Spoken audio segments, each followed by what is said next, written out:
ಸ್ನೇಹಿತರೆ ಎಲ್ರಿಗೂ ನಮಸ್ಕಾರ. ತುಂಬಾ ಜನ ಈಗ ನಿನ್ನೆ ನಡೆದಿರೋ ಇನ್ಸಿಡೆಂಟ್ ಅಲ್ಲಿ ಕೆಂಪಣ್ಣನ ಬಗ್ಗೆ ಪರವಾಗಿ ಮತ್ತೆ ವಿರೋಧವಾಗೆಲ್ಲ ಒಂದಷ್ಟು ಜನ ಮಾತಾಡ್ತಾ ಇದ್ರು ಸೋಷಿಯಲ್ ಮೀಡಿಯಾದಲ್ಲಿ.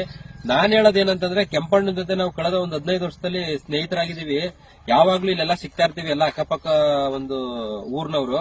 ಕೆಂಪಣ್ಣನ ಬುದ್ಧಿ ನಮ್ಗೆ ತುಂಬಾ ಚೆನ್ನಾಗಿ ಗೊತ್ತು. ಅವ್ರು ತುಂಬಾ ಒಳ್ಳೆಯವರು. ಅದರಲ್ಲೂ ಹೆಣ್ಮಕ್ಳು ಒಂದು ವಿಷಯದಲ್ಲಂತೂ ಅವ್ರು ಯಾವ್ದೇ ಕಾರಣಕ್ಕೂ ಈ ತರ ಎಲ್ಲ ಮಾಡ್ಕೊಳ್ಳೋಂತಾರಲ್ಲ. ಅಲ್ಲಿ ಹೋದಂತ ಒಂದ್ ಸಂದರ್ಭದಲ್ಲಿ ಯಾರನ್ನೋ ನೋಡಕ್ ಹೋದಾಗ ಅಲ್ಲಿ ಇನ್ನೇನೋ ಒಂದಾಗಿದೆ. ಕೆಂಪಣ್ಣ ಏನ್ ಹೇಳು ಕೆಂಪಣ್ಣ?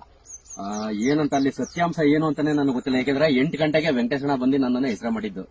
ಆವಾಗ ಅಷ್ಟೊಕ್ಕೆಲ್ಲ ಇದೆಲ್ಲ ದೊಡ್ಡದೋಗದೆ. ಅಲ್ಲಿ ಏನ್ ನಡೀತೋ ಏನ್ ಬಿಡ್ತೋ ಅದು ಸತ್ಯಾಂಶ ಏನು ಅಂತ ಗೊತ್ತಿಲ್ಲ.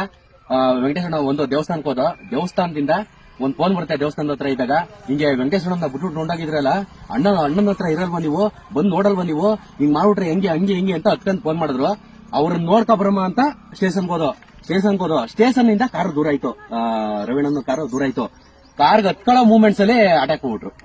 ಆ ಸಂದರ್ಭದಲ್ಲಿ ಅಟ್ಯಾಕ್ ಮಾಡಿದ್ರು. ಆ ವಿಡಿಯೋ ಈ ತರ ಎಲ್ಲ ಹರಿದಾಡ್ತಾ ಇರೋದು. ಆ ಹುಡುಗಿಗೂ ನಮಗೂ ಸಂಬಂಧನೇ ಇಲ್ಲ. ಪೊಲೀಸ್ ಅಪ್ಪರೇ ಬಂದು ನಮ್ಮನ್ನ ಸೇಫ್ ಮಾಡಿದ್ರು. ಅವ್ರಿಗೆ ಧನ್ಯವಾದಗಳ ಹೇಳಕ್ ಇಷ್ಟಪಡ್ತೀನಿ, ಮಾಗಡಿ ಪೊಲೀಸ್ ಅಪ್ಪರಿಗೆ ಎಲ್ಲರಿಗೂ.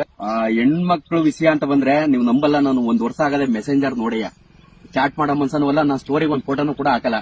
ಯಾಕೆಂತಂದ್ರೆ ನನ್ನ ಚಾಟಿಂಗು ಇಲ್ಲ, ಏನಿಲ್ಲ. ನನ್ನ ಕೆಲಸ ಆಯ್ತು, ನಾನಾಯ್ತು ಅಂತದ್ರಲ್ಲಿ ಇವೆಲ್ಲ ನನಗೆ ದೂರ. ಒಂದ್ ಹೆಣ್ಮಕ್ಳ ವಿಷಯ ಅನ್ನೋದು ದೂರ.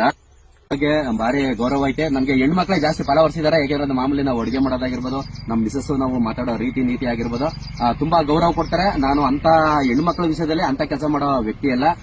ನನ್ನ ಪರವಾಗೆಲ್ಲ ತುಂಬಾ ಜನ ವಿಡಿಯೋ ಮಾಡ್ತಾ ಇದ್ದಾರೆ. ನಿಜವಾಗ್ಲೂ ಅವ್ರಿಗೆಲ್ಲ ಧನ್ಯವಾದಗಳಿಗೆ ಹೇಳಕ್ಕೆ ಇಷ್ಟಪಡ್ತೀನಿ.